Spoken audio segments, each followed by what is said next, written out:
Welcome back, Flare community. Happy Monday. I hope you are well and having an incredible day as always. Who we got in the house? We got Professor, we got Virgil, AA Best, TRT, Red Cosmonauts. We got Tasmanian, we got Draco, Jimmy Thing, Senor Steak in the house. We've got Michael, Zifnab, we've got Crypto Granny, of course, and Mario, Steve Lee, Carlos. Welcome all, welcome. Yes, it's time for the weekly news catch-up, and we're going to go over this week's news. It's been dominated quite a lot by one particular thing, and I'm going to talk a little bit about that. And yeah, go over the news, and then obviously wrap up with the Flare community Patreon member chat over in the Discord. So let's jump in. Hey, what's good, Lucy? So yeah, the market is actually doing pretty good for once. So it's nice to see some green candles. This is the total market cap of the cryptocurrency asset class, currently sitting at about $1.25 trillion. So it's growing. I mean, this is, you know, the past less than a week. So yeah, I'm happy to see some green candles. Flares included in that. It's now sitting back above 1 cent, which is always nice. We're going to jump straight into the signal provider statistics. We're going to be actually using Flare Oracle's app here. For a change, this is Flare Oracle's app, and topping the charts this week for Flare is Flare Ocean. They've actually got an NFT marketplace as well, if you was interested in checking that out. The fees are a lot cheaper than Sparkles as well, so shout out to them. In second place, we have Lena Instruments. In third place, we have FlareFi. In fourth place, we have Flare Dienst, and in fifth place is Solarius. So they're the top performers for this week so far. And yeah, we're going to have a quick peek at the NFT collections here. And it looks like it's actually being dominated by the Songbird network at the minute. Let me see if I can blow this up a little bit for you, make it a little bit easier. Yeah, so obviously these symbols here are Songbird, and there's only one collection in the top 5 that's on the Flare network. So topping the charts, we have S-Toads. In second place, there is the Super Bad Mutants, sorry. In third place, there's Flare Apes. Fourth place, the Council of AI. And in fifth place, the Birthing Pod. I've not actually seen this before. Let's have a quick peek. So I'm not sure what these look like. Well, let me know if you've got any of these in the comments. Okay, well, they are pretty expensive by the looks of it. Wow. Well, that's that project anyway. But it looks like S-Toads are topping the charts, like I said. And it looks like in general, NFTs are not dead on the Songbird network. So happy to see. And that's some crazy volume, actually. Almost 500,000 SGB traded in the last week alone. So here we go. This is the I guess the big news of the week. Staking is now live on the Flare network. Yes, this went live on the 26th. So 4 days ago, maybe? Yeah, 4 days ago. So yeah, it's, I guess, a little bit confusing for some people initially, but if you've gone through the process, it's actually pretty simple and very intuitive. You know, there's a website and you click some buttons, and in fact, if we go down here, this is the Flare Network official site, and some of you may be familiar with Tim Rowley of FTSO AU. He's one of the content creators that work for Flare, actually part of the Flare team, and he created a really good guide here. I'm just going to sort of skim through it. This is what the interface looks like. You hook up your wallet, and I must just say that this is only available for people who own a Ledger device at the minute, and you can bet that it is going to be coming for people with Bifrost wallet or Solidify wallet, but currently it's only available for people that hold ledgers. And that's because of this interaction with the P chain and the C chain. So traditionally, everything that you've done on the Flare network so far is on the P chain, sorry, on the C chain. And basically you have to interact with another chain, which is where you do the staking, and you do have to sort of bridge that across in a sense, or bind your wallet to this other address. So it is, it's interesting. So yeah, there's some interesting things that you need to know about this. There is a minimum, and the minimum is 50,000 FLR. So that may exclude some people. I guess at the time of this live stream, that equates to something around $500 worth of FLR. And the minimum staking duration is 14 days. So that's something to consider too. But I think initially staking is going to be more profitable than delegation. And we're going to see how this balances out over time. So if you do want to get an idea of staking and who you should stake to, I actually quite like this website from Solidify. They've actually made an interface, so has Flare Metrics, but I actually prefer this one. It's solidify.app/validators, and you can get some interesting information here. The total amount of validators. We've got the total self bond. So this is the bond that is provided by the validators themselves, and then the total delegation. So I'm guessing this is the total self bond from the validators plus the community staked FLR. But if you look down here, some of the important metrics that you may want to acknowledge is definitely the uptime. The uptime here, which is 100% for a lot of them. Some have 99.9 or in the high 90s, but some of them, such as this one, unknown with 40%, 44%, you don't want to be staking with them, right? Something else that you may want to look at is also the fee here. A lot of them, I think the default is 20%, as was the initial fee for delegation, right? But some of them also have it reduced at like 10%. So yeah, definitely check all of this out. I think it's worth looking into if you do have a ledger, but rest assured, it will be coming to other wallets in the near future, I am very sure. A lot of people have been asking me which is more profitable, delegation or staking. And this really depends on a lot of things. So I just want to highlight some of these things here and give you a bit of a summary. And we're going to first talk about inflation of the Flare network. In the first year, it was 10%.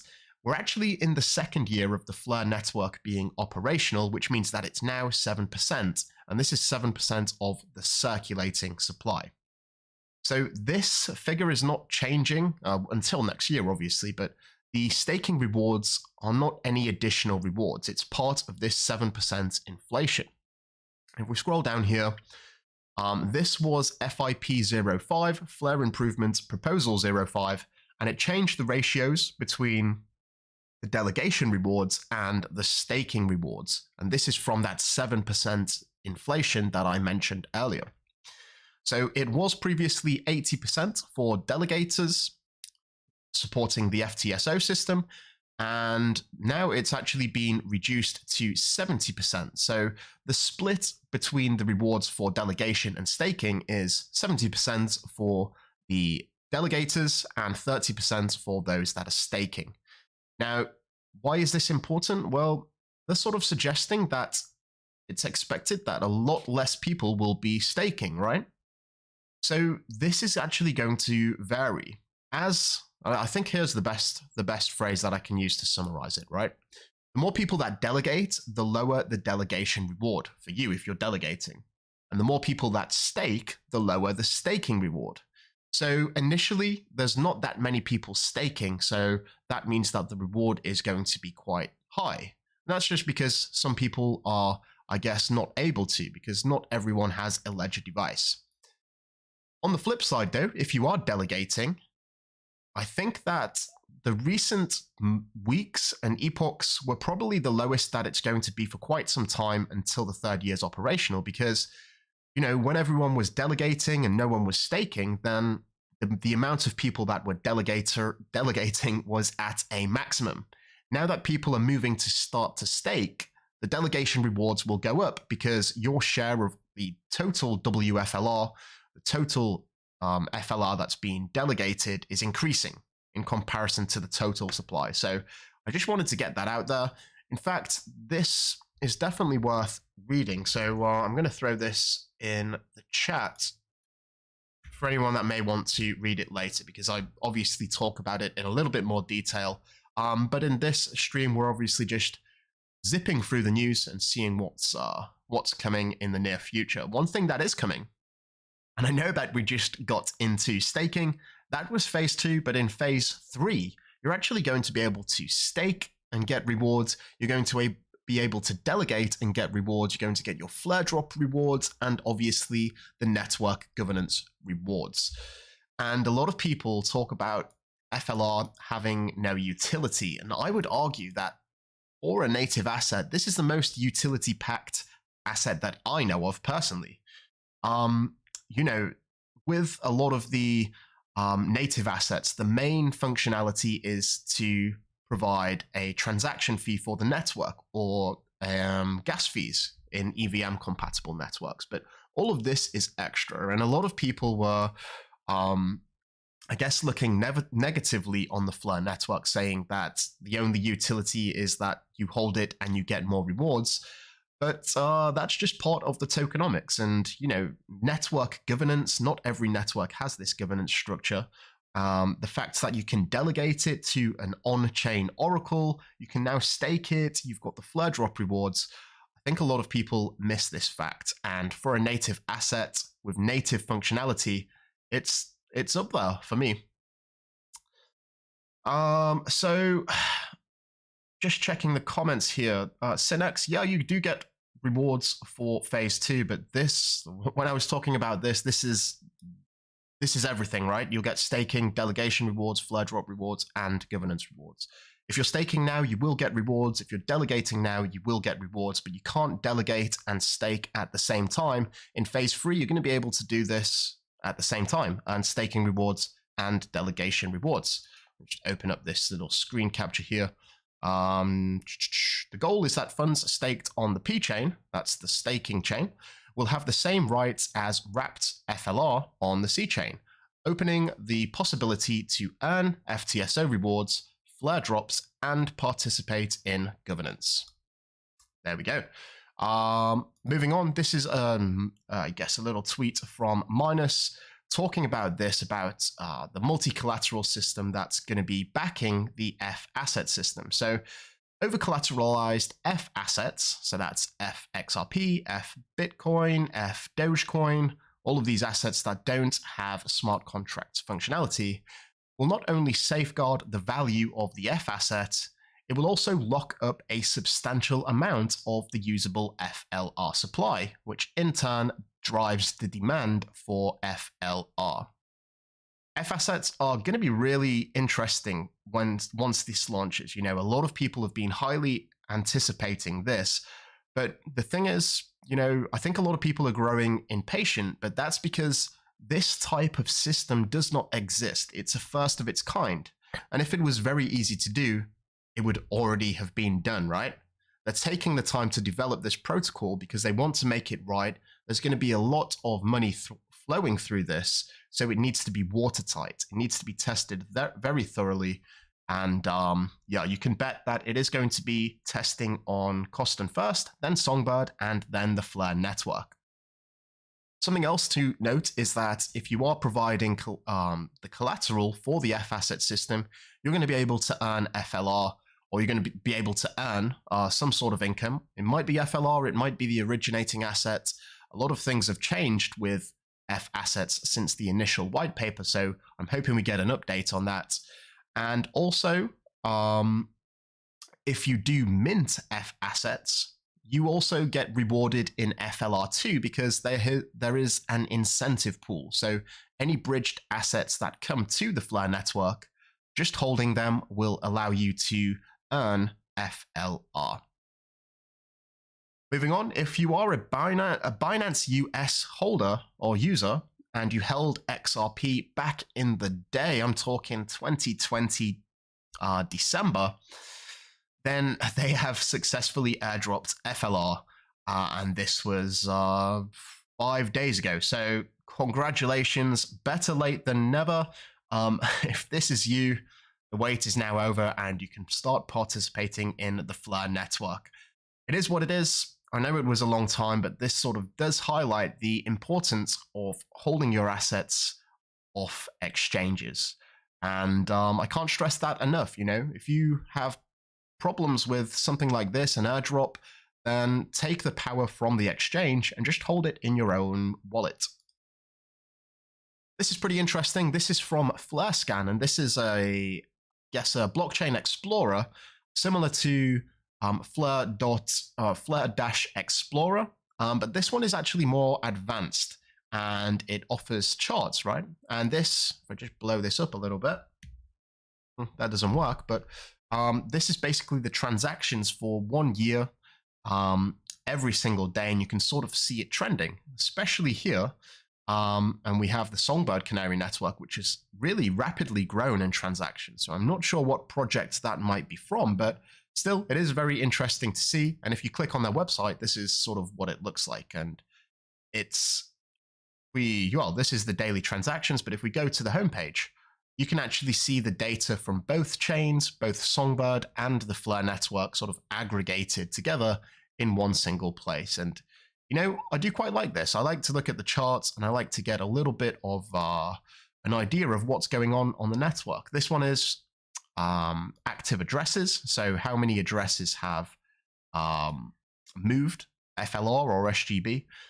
So we obviously have spikes, but yeah, it's pretty interesting to look at and I'd highly recommend it. Flarescan.com. This is very interesting, right? I know FIP01, that's the Flare improvement proposal, was heavily contested when it first got announced. People were saying they just want to rob all of our FLR. Well, no one was taking the FLR because all of the FLR intended for distribution will be distributed, right?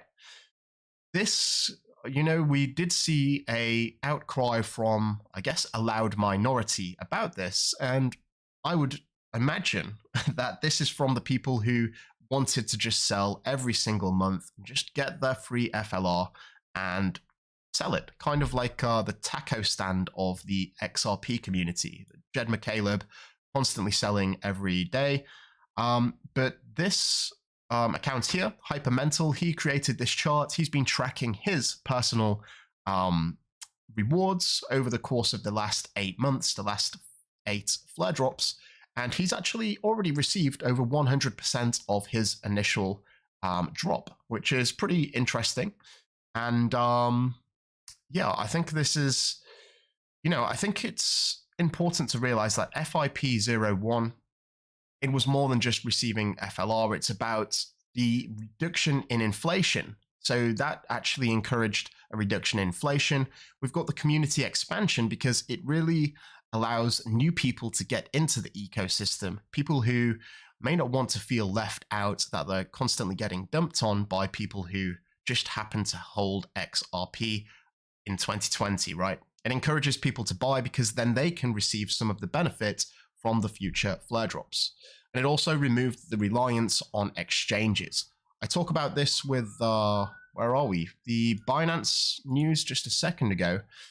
If this was the case where Binance decided that they wasn't going to distribute, then, you could be essentially relying on them indefinitely, waiting for them to give you your airdrop. This way, you can hold your FLR in your own wallet and, be in complete control. And that's what crypto sometimes is all about. It's one of the highest level benefits of this technology, being self-sovereign and being in control of your assets.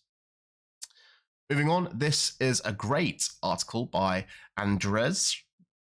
He sort of won this competition from the recent ETH London 23 hackathon. It looks like quite a good event. Unfortunately, I couldn't attend, but this article was talking about the Flare network and explaining it to someone like they are 5 years old. I'll drop this in the chat in a second.